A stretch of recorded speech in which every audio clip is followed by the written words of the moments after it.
Hello friends, मैं इस video में आप लोग को दिखाया हूँ कि सूरत के अंदर जो कपड़ा मिलता है वो कपड़ा कितनी क्वालिटी का होता है और कितना अच्छा है। यही सब दिखाने के लिए वीडियो बनाया हूँ।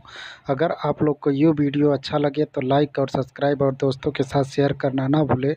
और अगर आप सूरत में आओ तो निहाल बाबा फैशन के पास एक बार आके ये कपड़ा देख के जाना।